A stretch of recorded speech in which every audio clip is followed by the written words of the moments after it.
Buen día, jóvenes. Damos inicio a una nueva semana de clases y en esta ocasión les voy a hablar acerca del sistema digestivo, particularmente enfocado en lo que es el proceso de digestión de nutrientes, la absorción de los mismos y el rol de algunos órganos en todo este proceso. Para ello vamos a dividir la clase en tres segmentos. En la primera parte vamos a hablar del rol de las secreciones junto con algunos conceptos generales que ustedes deben haber visto con el profesor Claudio en la semana anterior.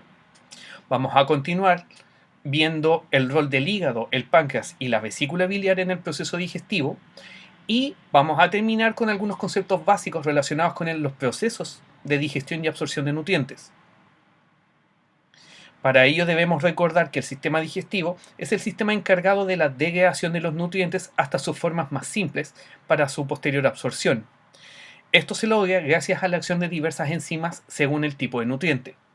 Esto significa que las proteínas son convertidas en aminoácidos, los carbohidratos complejos en monosacáridos y algunos lípidos van a liberar sus ácidos grasos o, por ejemplo, los ácidos nucleicos van a ser divididos en nucleótidos. Otro rol que va a tener el sistema digestivo es encargarse de los desechos de aquellas sustancias que no pudieron ser digeridas y por ende no fueron absorbidas por nuestro cuerpo, así como también la eliminación de sustancias que van a ser producidas por el organismo y no van a tener otra forma de desecho. Ese es el caso, por ejemplo, de la bilirrubina que se deriva de la degradación del grupo hemo de la hemoglobina, la cual en primera instancia es secretada a través de la secreción biliar. Los distintos órganos que forman el sistema digestivo van a cumplir roles concretos. Por ejemplo, en el estómago vamos a tener que la secreción ácida y la secreción de ciertas enzimas es crítica para la digestión de grandes proteínas. El páncreas nos va a aportar secreciones que van a neutralizar el pH ácido estomacal y a la vez aporta una gran cantidad de enzimas para digerir prácticamente todos los nutrientes que ingresan a nuestro cuerpo. El intestino delgado es el sitio donde básicamente va a ocurrir la mayor parte de los procesos de digestión de nutrientes y también la zona principal de absorción de nutrientes. El colon va a ser el órgano o la parte del tracto digestivo que se encarga principalmente de la absorción de agua para formar la materia fecal. El hígado va a producir, además de los roles metabólicos que ustedes deben recordar desde el curso de procesos biológicos, también tiene la función de producir la secreción biliar que es almacenada temporalmente en la vesícula y que es esencial para la digestión de las grasas. Una característica importante del sistema digestivo es la alta irrigación que presenta. Los vasos sanguíneos asociados al tracto gastrointestinal forman parte de la circulación esplácnica. Uno de los órganos que recibe mayor cantidad de sangre es el hígado. Desde la aorta, una de las ramificaciones que se forman, que es la arteria celíaca, permite alimentar con sangre oxigenada al hígado, al vaso y al estómago. Desde otras ramas, particularmente de las arterias mesentéricas, nacen las ramificaciones que van a alimentar al páncreas, al intestino delgado y al colon. En todos estos casos, la sangre venosa, que va a permitir eventualmente recuperar los nutrientes absorbidos en el intestino delgado, va a confluir en la vena porta, la cual va a terminar dirigiéndose eventualmente al hígado.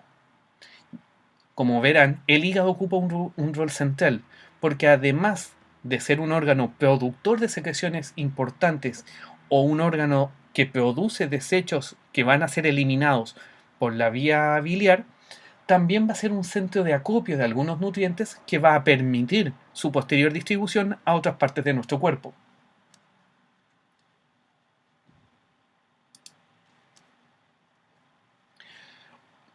Uno de los sistemas de control que va a tener el sistema digestivo es a través del sistema nervioso, particularmente un grupo de células propias que actúan como un sistema marcapasos. Estas estructuras o células nerviosas van a estar agrupadas en plexos y van a ser parte del sistema nervioso entérico, que van a ser estructuras esenciales para los movimientos peristálticos que facilitan el movimiento del alimento a lo largo del tracto. Todo el tracto digestivo cuenta con una estructura asociada a musculatura lisa, que permite mantener un tono es decir, un cierto grado de contracción de todo el tracto digestivo.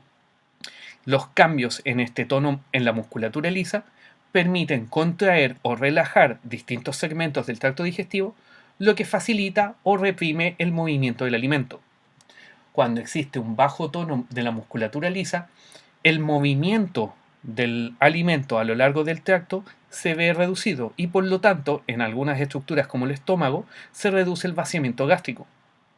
Cuando se estimula la contracción de la musculatura lisa, eso estimula y fomenta el movimiento. Todo esto acerca del rol de los plexos y el sistema entérico debieron haberlo visto en las clases del profesor Claudio en la semana anterior.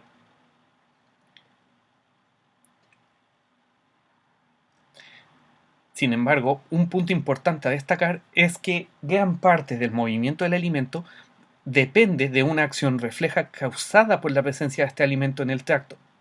Vale decir, el único elemento consciente relacionado con la ingesta es precisamente el proceso de deglución. Una vez que el alimento entra al esófago, se empieza a activar la contracción y relajación de distintos segmentos a fin de ir movilizando el alimento a lo largo del tracto.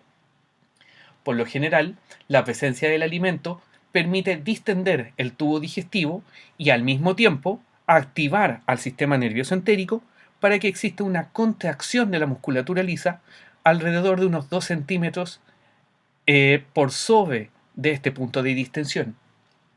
Esa contracción peristáltica que ocurre justo antes del punto donde se encuentra el alimento, donde se encuentra esa distensión, permite generar una onda de distensión que eventualmente estimula el movimiento del contenido alimenticio. De esta manera, la contracción de un segmento y la relajación del segmento siguiente facilita la peristalsis. La contracción de la musculatura lisa en cualquier punto del tracto digestivo es regulada principalmente por la acción del plexo mientérico. En forma adicional, el sistema nervioso autónomo es capaz de regular tanto la actividad motora de la musculatura lisa y su grado de contracción o relajación, así como el grado de irrigación que presentan las distintas estructuras del sistema digestivo.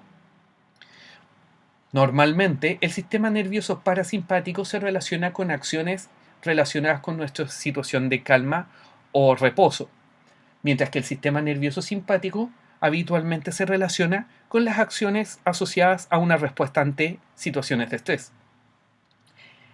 Una de las características que está relacionada con la función del sistema nervioso parasimpático es que estimula la motilidad gástrica y facilita la producción de secreciones necesarias para los procesos de digestión.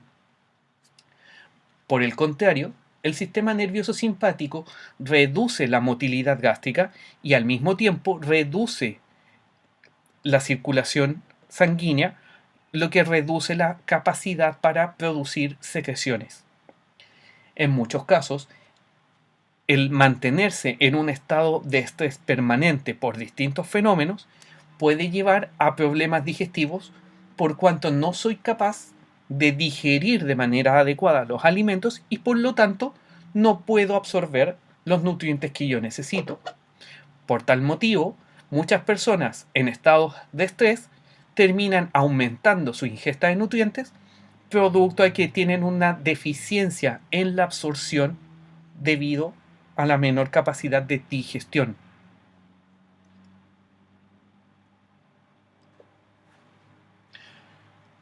Una forma de regular el sistema digestivo es básicamente integrar las respuestas tanto del sistema nervioso central como del sistema nervioso entérico.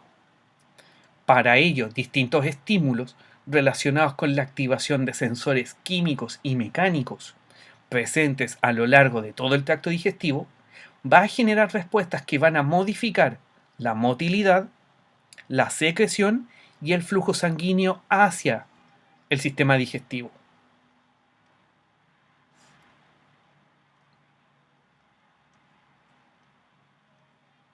De manera adicional, gran parte de la regulación propia del sistema digestivo depende de la acción hormonal, asociada principalmente a sustancias producidas tanto a nivel local por cada uno de los órganos como a nivel sistémico.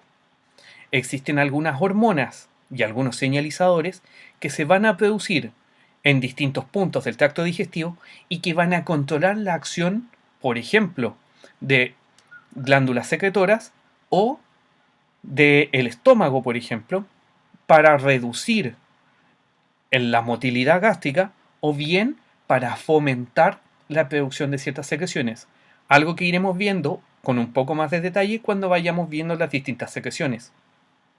De esa manera, no solamente vamos a tener una regulación desde el punto de vista del sistema nervioso, sino que también vamos a tener acciones de tipo paracrino, es decir, mediadores que actúan en células vecinas, o vamos a tener reguladores endocrinos u hormonas que van a, una vez producidos, recorrer a través de la circulación hasta llegar a los órganos blancos.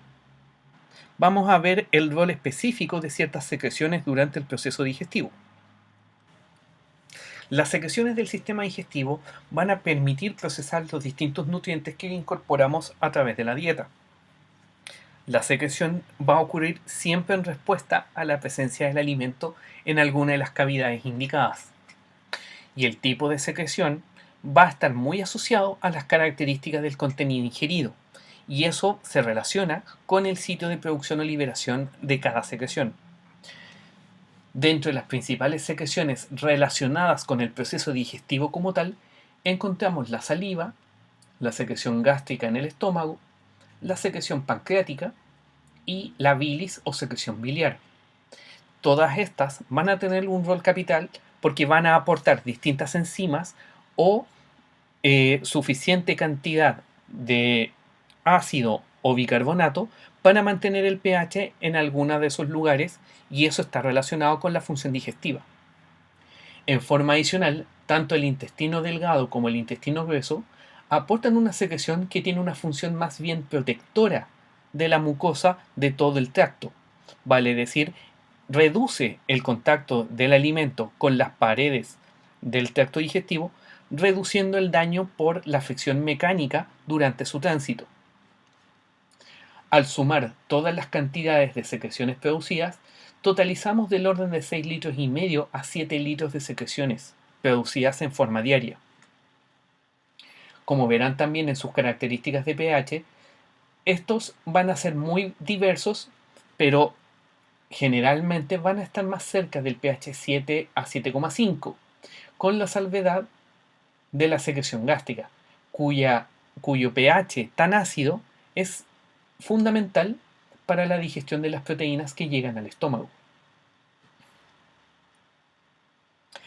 Las principales funciones que tendrán las secreciones, como se los mencionaba antes, va a ser la producción de enzimas que van a facilitar la digestión de los nutrientes hasta sus formas monoméricas.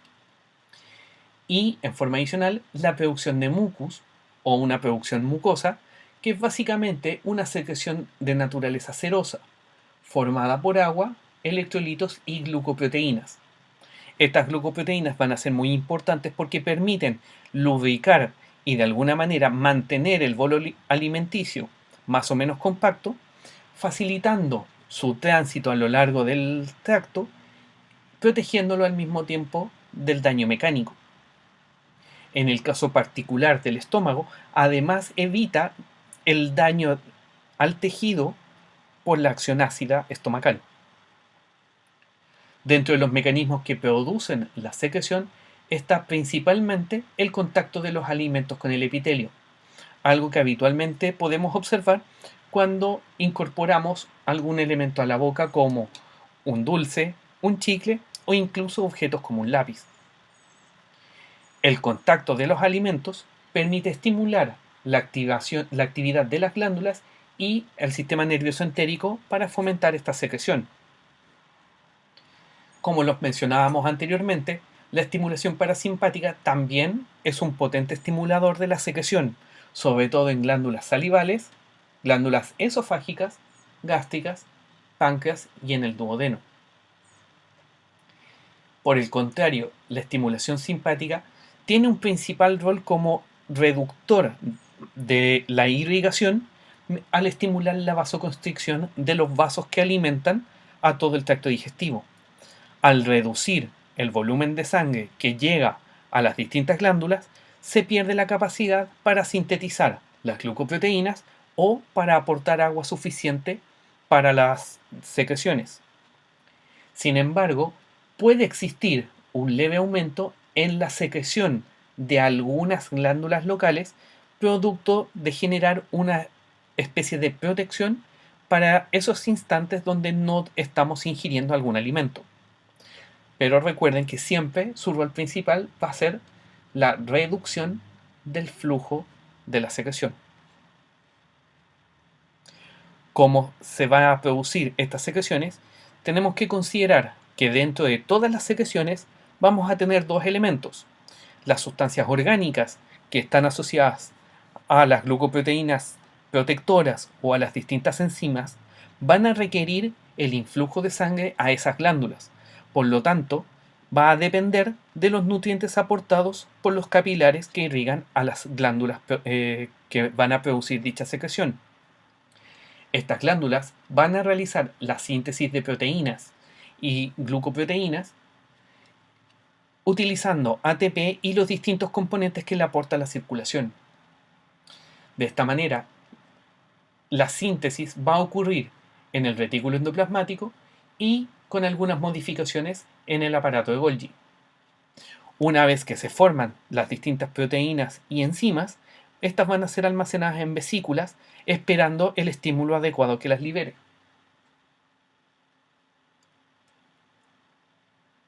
El otro componente clave en las secreciones digestivas es el agua y los electrolitos. Para poder generar una secreción lo suficientemente fluida para que se dirija a la cavidad que me interesa aportar, requiero un transporte activo de iones cloruro que facilita el movimiento de sodio. Estos iones facilitan el movimiento de agua al interior de la célula y eventualmente hacia la producción de la secreción, debido al aumento en la presión hidrostática relacionada con este tránsito de iones. En todos los casos, vamos a observar un aumento en el flujo de agua siempre que haya un aumento en el tránsito de estos iones.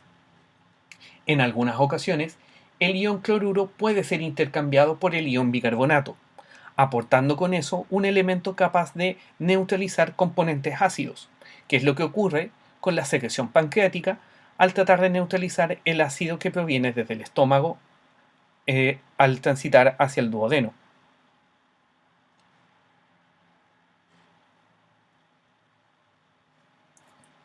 En el caso de las secreciones particulares, vamos a observar que la saliva es la primera secreción digestiva, producida principalmente por glándulas parótidas, submandibulares y sublinguales.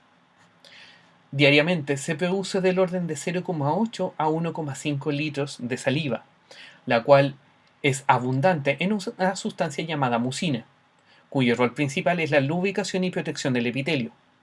Esta mucina permite generar una capa alrededor del bolo alimenticio, evitando que éste genere una fricción mayor sobre el esófago cuando el alimento se dirige hacia el estómago. La saliva también contiene dos enzimas, la amilasa salival o tialina, encargada de la degradación de algunos azúcares, y la lipasa, que en menor medida degrada triglicéridos, en menor medida que la lipasa que actúa a nivel pancreático. Adicionalmente, y tal como les comentaba, la saliva es rica en electrolitos y bicarbonato, lo que permite mantener el pH de la boca cercano al pH 7.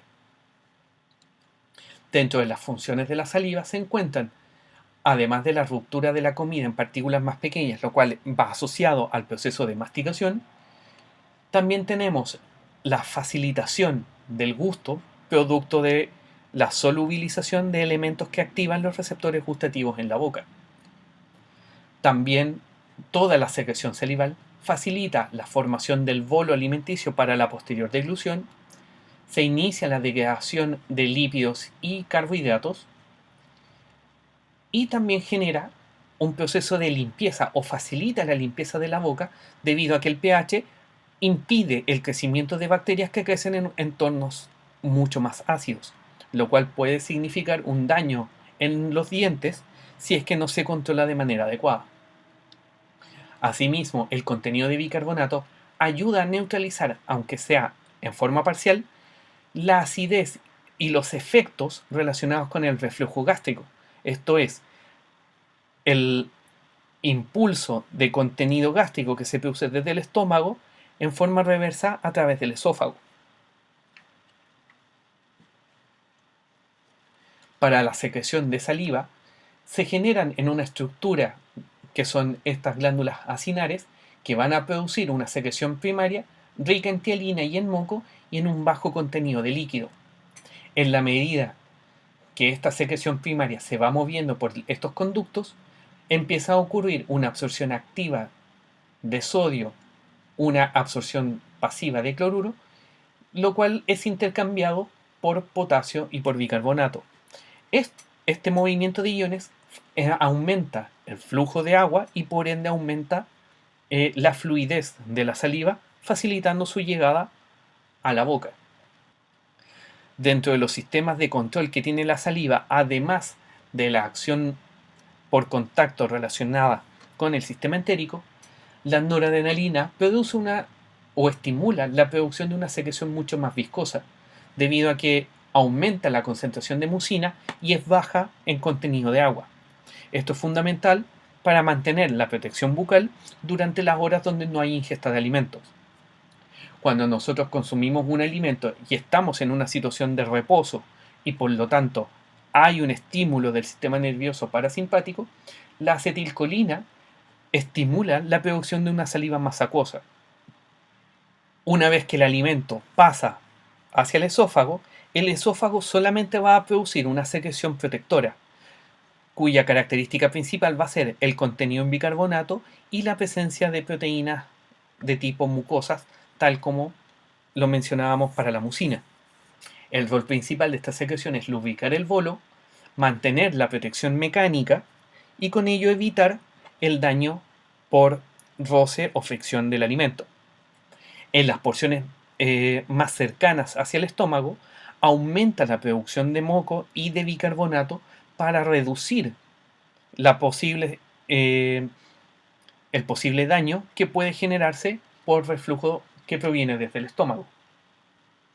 El estómago es el órgano más distensible del tubo digestivo y sus funciones principales se relacionan con el almacenamiento temporal de la comida, la secreción de ácido, que además de funcionar como el medio apropiado para la digestión de proteínas, también funciona como un potente bactericida. Muy pocas bacterias son capaces de resistir el entorno ácido de la forma. Permite absorber la vitamina B12, también llamada cobalamina, la cual es crítica en la formación de glóbulos rojos. Cuando existe una reducción importante del tamaño estomacal debido a una resección quirúrgica, se reduce la formación de factor intrínseco, afectando la capacidad de absorber vitamina B12, lo que se manifiesta en forma de una anemia. Debido al contenido muscular que presenta el estómago, este es capaz de generar ondas de constricción capaces de mezclar el contenido ingerido junto con las enzimas y el contenido ácido producido por el estómago, lo que facilita la digestión del alimento. Dentro de las células que producen secreciones gástricas tenemos las células principales, que son las que van a producir el pepsinógeno, que va a dar origen a la pepsina, enzima encargada de la digestión de proteínas. Las células oxínticas o parietales van a ser las principales células secretoras de ácido clorhídrico y del factor intrínseco.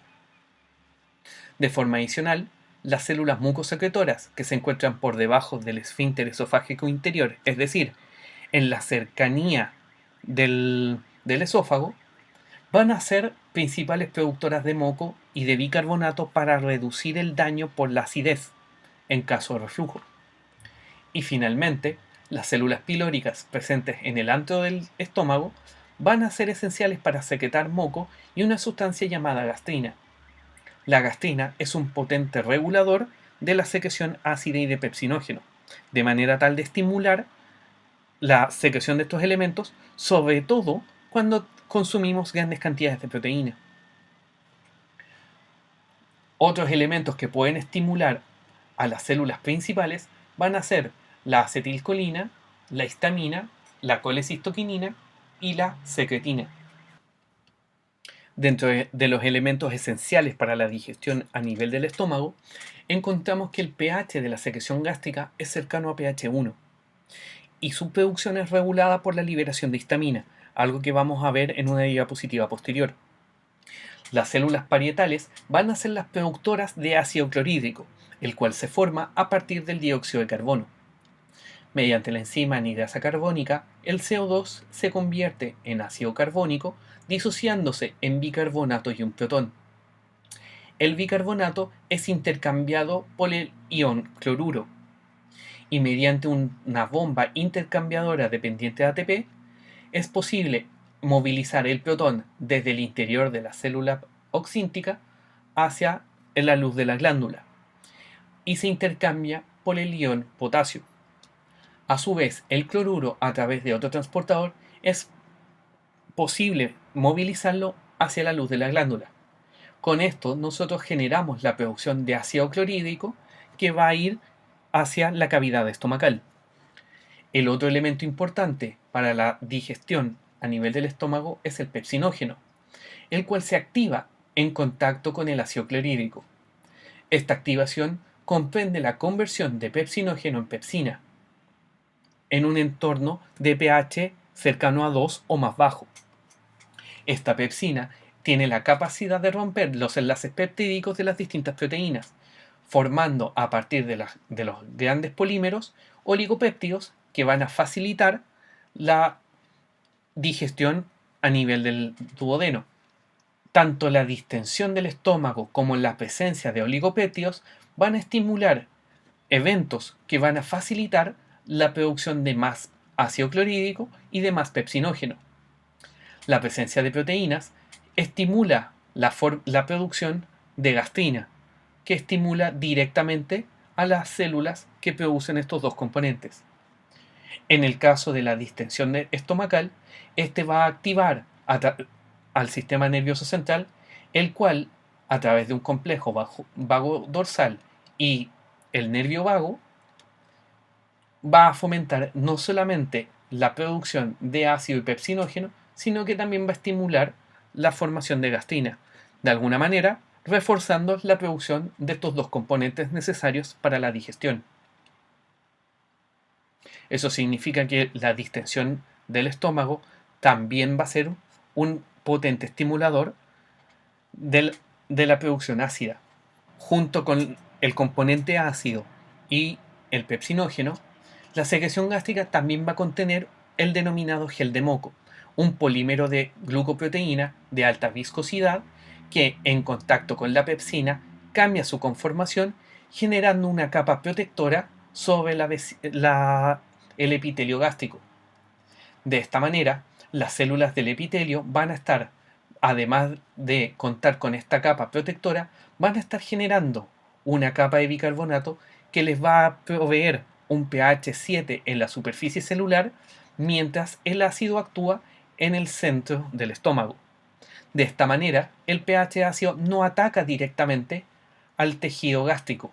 Cualquier compromiso que afecte la capacidad de generar estos factores protectores, ya sea la generación de bicarbonato o la generación de este gel de moco, reduce la capacidad protectora. Algunas bacterias, particularmente una denominada Helicobacter pylori, va a permitir, a través de distintos mecanismos, generar un daño en la mucosa gástrica, instalándose en esta zona del tejido, reduciendo la capacidad protectora, al no poder producir cantidades suficientes de esta capa protectora. Dentro de la regulación de la producción ácida, las prostaglandinas, sustancias derivadas del ácido araquidónico y que normalmente tienen acciones relacionadas con la regulación de la inflamación, tienen un efecto importantísimo al inhibir la secreción ácida. Por el contrario, la acción de la histamina, otro potente modulador de la inflamación, es un promotor de la formación de ácido. Esto es debido a que tanto las prostaglandinas como la histamina van a actuar sobre mecanismos relacionados con proteína G.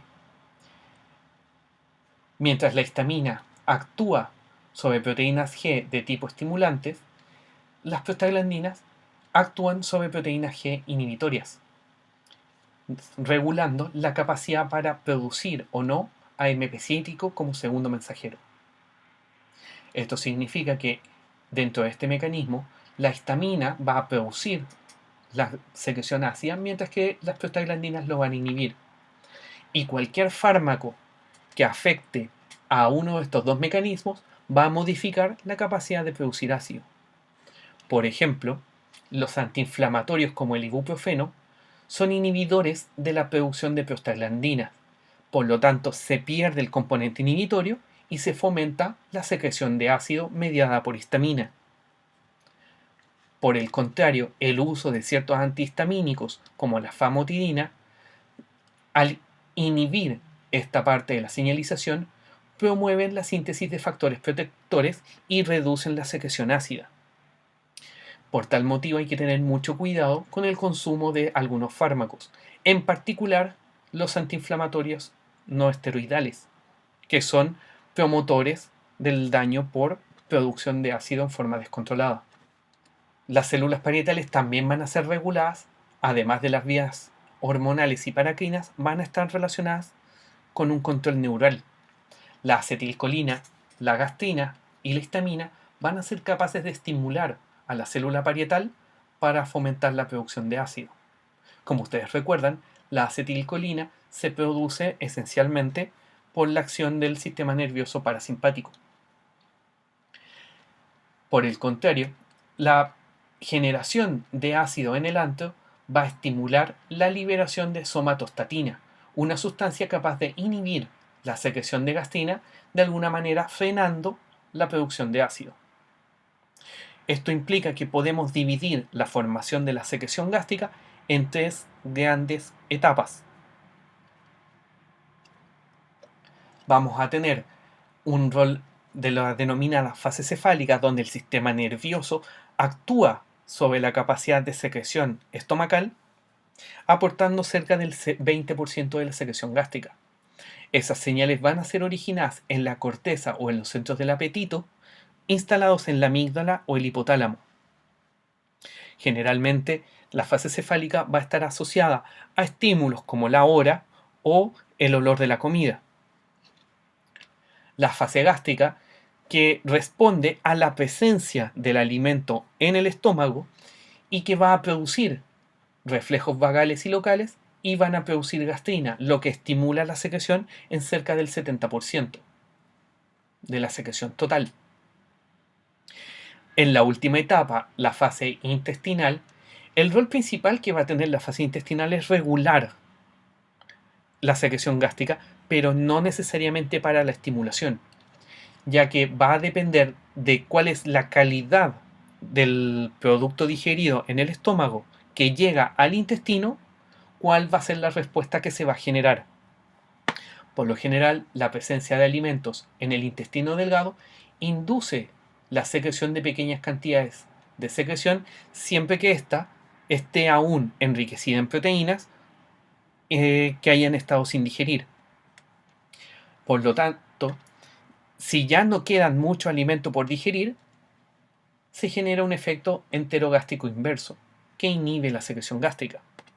Este efecto también se da mucho cuando el contenido ácido estomacal es tan marcado que es potencialmente peligroso para la integridad del duodeno. Por lo tanto, se reduce la secreción ácida para evitar que éste genere un daño sobre el intestino. ¿Qué va a ocurrir una vez que el alimento haya sido procesado en el estómago? Va a ocurrir el vaciamiento gástrico. En este sentido, la velocidad del vaciamiento, es decir, la velocidad a la cual el estómago moviliza su contenido hacia el intestino, va a depender tanto del llenado del estómago como de las señales propias del duodeno. En eso, la calidad o las características del alimento van a influir mucho en el vaciamiento, producto que ciertos alimentos van a reducir el vaciamiento gástrico, tales como alimentos ricos en proteínas o en grasas. En cambio, algunos alimentos más ricos en carbohidratos o incluso en la glucosa van a ser rápidamente vaciados hacia el intestino. Esto es importante porque la combinación de alimentos que nosotros ingiramos va a ser determinante en el tiempo que va a requerir el estómago para procesar dicho alimento. Es por eso que después de un asado, las personas requieren más tiempo de digestión antes de poder volver a consumir otro alimento. Dentro de los factores que estimulan el vaciamiento gástrico se encuentran la distensión estomacal, asociada a la cantidad, y a la gastrina, que produce una mayor contracción gástrica, y eso está estimulado por el mayor contenido proteico o de ácidos. De alguna manera, el contenido me va a estar determinando el estímulo del vaciamiento gástrico. Dentro de los factores que van a retrasar el vaciamiento gástrico se encuentran principalmente reflejos duodenales, asociados con la distensión o la presencia de sustancias irritantes. En este caso, pueden ser tanto el contenido de ácido o de sustancias como algunos picantes o sustancias que pudiesen generar algún peligro para nuestro cuerpo. El contenido de proteínas o grasas también es limitante del vaciado gástrico. Y finalmente, la presencia de fluidos cuya tonicidad, es decir, su contenido salino, no sea el adecuado para poder generar el transporte de líquidos de manera apropiada. En la siguiente parte hablaremos del rol del hígado, el páncreas y la vesícula biliar en el contexto de su función digestiva.